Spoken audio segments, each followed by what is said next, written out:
All right, my name is Bon Bennett. I'm taking a public speaking class, and this week I'm going to talk about parenting. I think it's safe to say there's no perfect guide on how to raise a child. There's 1,000 books out there about raising children, and just as many that'll tell you the first thousand were wrong. I see people all the time obsessed with reality shows, video games, going out and drinking. They put more of their attention on stuff like that than they do spending time with their kids. I challenge parents to be just as obsessed with their kids' lives and their success as they are with anything else. So many of us are just trying to get through the day that taking care of the kids just seems to become a chore that we got to do. But I think we should try to make it a goal to make the children's success the most important thing and the rest just background noise. Every detail of parenting, everything can be broken down an infinite amount of times. There's no way to have a rule about every individual situation, but I think if we separate it into a few categories, it makes it easier to manage all the different aspects in day to day life. I believe it's all about finding a balance between being loving and nurturing, being an educator, and instilling discipline, self respect, and confidence. Most important part is to also apply these rules to yourself. I think what a child sees is more important than what they hear, and you setting an example is going to be the best tool for them to learn. It's important for children to feel and see love. According to Roots of Action's Marilyn Mitchell, children first learn what to expect in a relationship from watching their parents. If the parents are more open with each other and openly affectionate with each other around the kids are more likely to look for that in their lives. Whereas if the parents are always bickering and fighting, then the kids will come to expect that. I think you should always give attention to the children, but not always give in to the children. I think even when they're acting out, you can't pay attention to them, but you have to use the time to direct them to doing the right thing. I also think you can't be afraid to be too silly with your kids. You can't always take everything seriously in front of them, because then they won't be as open to having fun themselves.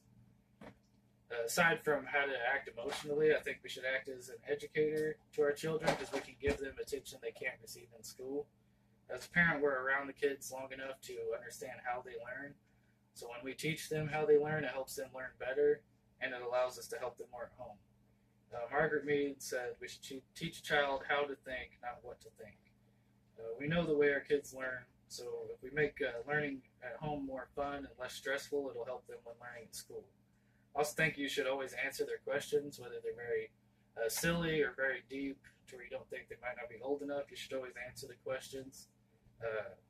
Hearing the answers may not make sense to them at the time, but they will remember it. I think you should also make things challenging for the children.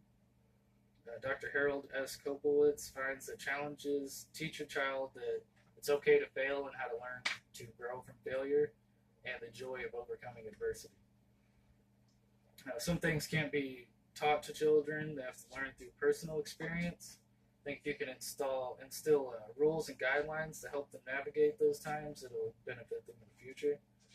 Having consistent rules and routines help create a comfort and expectations for their future. I think you have to be consistent so as not to confuse the children. If you always react differently, then they're not going to know what to expect from you, and it'll confuse them more and stress them out more in the future. I think you should always be reasonable and logical. According to the James Lehman approach, it teaches that a parent who has emotional outbursts will increase the likelihood of the child acting out the same way.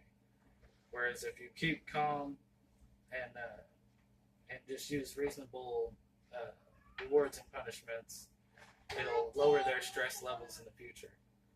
I also think you should be disciplined and responsible yourself to set an example. If they see you deal with adversity and you're able to keep calm in that situation, they'll learn how to do so also. With all these categories, the key word is always patience.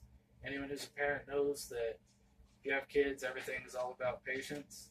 Kids don't learn on the first try, and they don't always understand.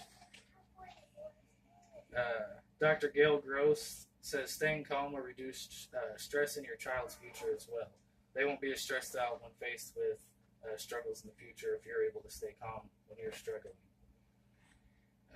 Being patient just creates a positive atmosphere. The more positive your child's atmosphere is, the more likely they are to act in a positive manner. I think all the little things you do will help form the person your child will become. Showing them you care, teaching them how to learn, setting guidelines, and giving them confidence are all categories to focus on. And remember, the most important tool when teaching your child is your own life. Children learn how life works by watching their parents. You should always be the person you want your child to become. As Jane Hull says, at the end of the day, the most overwhelming key to a child's success is the positive involvement of their parents.